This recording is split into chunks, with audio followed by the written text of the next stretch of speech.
Hi అండి, అందరికీ నమస్తే. Welcome to my channel improving and inspiring. ఈరోజు నేను మీతో షేర్ చేసుకోబోయే టాపిక్, మనందరం కేఎఫ్సి గురించి వినే ఉంటాం కదండి. సో ఆ కేఎఫ్సి ఓనరు తన లైఫ్లో ఎన్ని రిజెక్షన్స్, ఎన్ని ఫెయిల్యూర్స్ ఫేస్ చేశారు అని తన గురించి, తన స్టోరీని మనం ఈరోజు ఈ వీడియోలో తెలుసుకుంటాం. ఈయన పేరు వచ్చేసి కొలోనల్ శాండర్స్ అండి. ఒకప్పుడు హార్లాండ్ డేవిడ్ శాండర్స్ అనేవాళ్ళు. ఈయనకి ఎప్పుడు సక్సెస్ వచ్చేది కాదు. తన లైఫ్ మొత్తం ఫెయిల్యూర్స్, స్ట్రగుల్సేనండి. ఇతను వచ్చేసి యుఎస్ఏలో 1890లో పుట్టాడండి. తను 6 years కిడ్గా ఉన్నప్పుడే వాళ్ళ ఫాదర్ చనిపోతారు.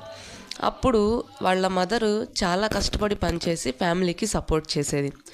ఆ యంగ్ ఏజ్లోనే ఈ శాండర్స్ ఏం చేసేవాళ్ళంటే తన సిబ్లింగ్స్కి కేర్ చేస్తూ కుక్ చేసి పెట్టేవాడు. సో స్టార్టింగ్ తను కుకింగ్ని అక్కడ నేర్చుకున్నాడు. తను పెద్దయ్యే కొద్ది చాలా జాబ్స్ ట్రై చేస్తాడండి. ఫార్మింగ్, కార్ డ్రైవింగ్ చేయటం, లా చదవాలని చాలా ట్రై చేస్తాడు. కానీ ప్రతి చోట ఫెయిల్యూరే. జనాలందరూ తనని నువ్వు అన్లక్కీ అనేవాళ్ళు. చివరికి 40 years ఏజ్ అప్పుడు ఒక చిన్న సర్వీస్ స్టేషన్ అనేది, కెంటకీ అనే స్టేట్ అనమాట యుఎస్లో, ఒక సర్వీస్ స్టేషన్ అనేది రన్ చేసేవాడు. అక్కడ ట్రావెలర్స్ వెళ్తూ వస్తూ ఉండేవాళ్ళు. సో వాళ్ళకి ఆకలి అవుతుంది కదా అని చెప్పేసి అప్పుడప్పుడు వాళ్ళకి మీల్స్ అనేది కుక్ చేస్తూ ఉండేవాడు. ఎస్పెషల్లీ ఫ్రైడ్ చికెన్ అనమాట. సో ఈయన స్పెషాలిటీ ఏంటంటే దాంట్లో 11 హెర్బ్స్ అండ్ స్పైసెస్ కలిపిన ఒక మసాలాని తయారు చేసేసి ఆ ఫ్రైడ్ చికెన్ని చేసి పెట్టేవాడు. సో తన ఫుడ్ అక్కడ పాపులర్ అవుతుంది అనుకునే టైంకి ఒక చిన్న రెస్టారెంట్ని ఓపెన్ చేస్తాడు. మళ్ళీ లైఫ్ తనకి ఎదురు దెబ్బనే ఇస్తుంది. ఆ దగ్గరలో ఒక హైవే కడుతూ ట్రాఫిక్ మొత్తం డైవర్ట్ అయిపోతుంది తన రెస్టారెంట్ ఉండే వే నుంచి. సో మళ్ళీ తన బిజినెస్ కొలాప్స్ అయిపోయింది.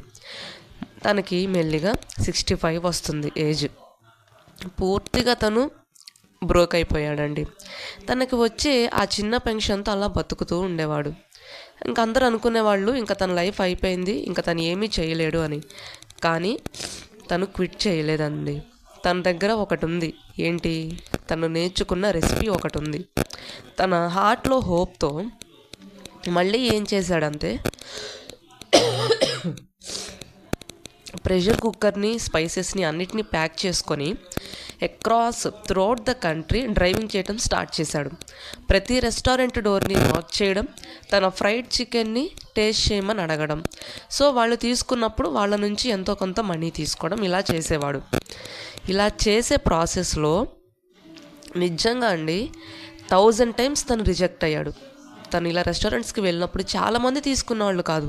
కొంతమంది నవ్వేవాళ్ళు, కొంతమంది బయటికి నెట్టేసేవాళ్ళు. అయినా తను ఆగలేదు. చివరికి ఒక చిన్న రెస్టారెంట్ వాళ్ళు తన చికెన్ని ట్రై చేయడానికి అగ్రీ చేస్తారు. అక్కడున్న కస్టమర్స్ అందరికీ నచ్చుతుంది. అలా చాలా రెస్టారెంట్స్ అనేవి జాయిన్ అయ్యాయి అన్నమాట తన రెసిపీకి.